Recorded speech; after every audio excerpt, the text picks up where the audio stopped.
आज हम बात करेंगे संघाई कोऑपरेशन ऑर्गेनाइजेशन यानी एससीओ के बारे में।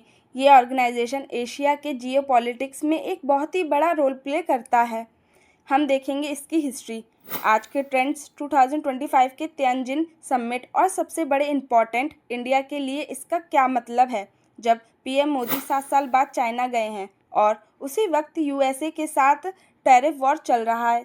वीडियो को एंड तक देखें और मैं बताऊंगी एससीओ मेंबर कंट्री को याद रखने की एक शॉर्ट ट्रिक जो आप कभी नहीं भूलोगे, और बताना नेक्स्ट वीडियो आपको कौन से टॉपिक पे चाहिए। आओ शुरू करें।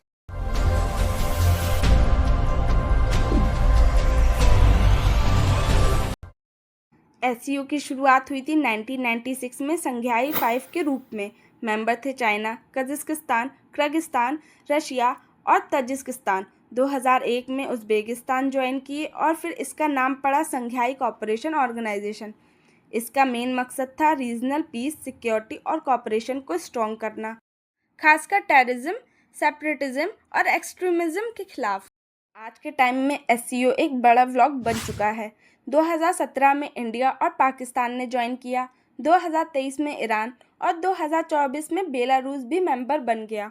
सोचो, ये व्लॉग कवर करता है 24% दुनिया के लैंड एरिया, 42% पॉपुलेशन और अराउंड 23% ग्लोबल जीडीपी। एक्सपर्ट्स कहते हैं कि एससीओ एक तरफ का काउंटर बैलेंस है वेस्टर्न पावर के लिए, जहां चाइना और रशिया अपना इन्फ्लुएंस स्ट्रॉन्ग करते हैं। 2020 के बाद इंडिया चाइना के रिलेशन ठंडे हो गए थे बॉर्डर क्लैश की वजह से, लेकिन 2024-25 में काफ़ी पॉजिटिव मूव्स देखे गए, जैसे बॉर्डर अरेंजमेंट पर agreement, direct flights resume, Kailash Mansarovar यात्रा रीस्टार्ट और चाइना सिटीजन के लिए वीज़ा फिर से इशू होने लगे। 31 अगस्त से 1 सितंबर 2025 तक तियानजिन, चाइना में हुआ एससीओ का 25 समिट। ये अब तक का सबसे बड़े समिट है। यहाँ प्रेजेंट थे चाइना के शी जिनपिंग, रशिया के पुतिन और इंडिया के पीएम मोदी। चाइना ने फोकस किया इकोनॉमिक टाइज बढ़ाना, एक डेवलपमेंट बैंक प्रपोज करना और मल्टीपोलर वर्ल्ड को पुश करना। पीएम मोदी का स्ट्रेंथ क्लियर था।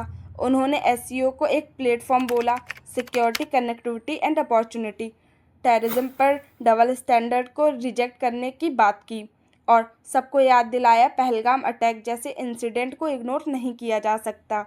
मोदी सी मीटिंग, दोनों लीडर ने बोला इंडिया और चाइना राइवल्स नहीं पार्टनर हैं। दोनों ने फ़्लाइट्स, वीज़ा और पिलग्रिम एक्सेस रिस्टोर करने पे एग्री किया। साथ ही उन्होंने ट्रेड डेफिसिट जो लगभग $99 बिलियन है उसे रिड्यूस करने की बात की। अब सवाल है, ये समिट इंडिया के लिए इतना इम्पोर्टेंट क्यों है? Diplomatic reset. 7 साल बाद मोदी का चाइना विजिट एक मैसेज है कि दोनों देश अपना रिलेशन इम्प्रूव करना चाहते हैं। सिक्योरिटी कॉपरेशन, एससीओ एक रेयर प्लेटफॉर्म है जहां इंडिया अपनी बात टेररिज्म के खिलाफ ओपनली रख सकते हैं। जब यूएसए ने इंडिया पर नए टैरिफ लगाए हैं 25 to 50%, इंडिया को अल्टरनेटिव मार्केट्स और पार्टनर्स चाहिए।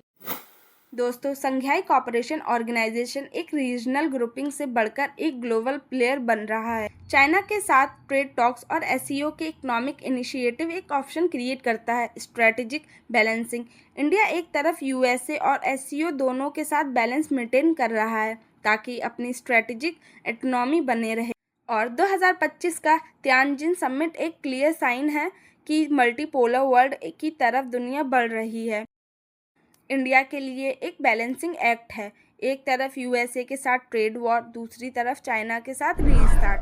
आने वाले साल में ये डिसाइड करेगा कि इंडिया का रोल एससीओ में कितना स्ट्रांग होगा। आपको क्या लगता है, इंडिया को एससीओ के थ्रू अपनी स्ट्रेटजी चेंज करनी चाहिए या यूएसए के साथ अलायंस और स्ट्रॉन्ग करने चाहिए? कमेंट में ज़रूर बताइए।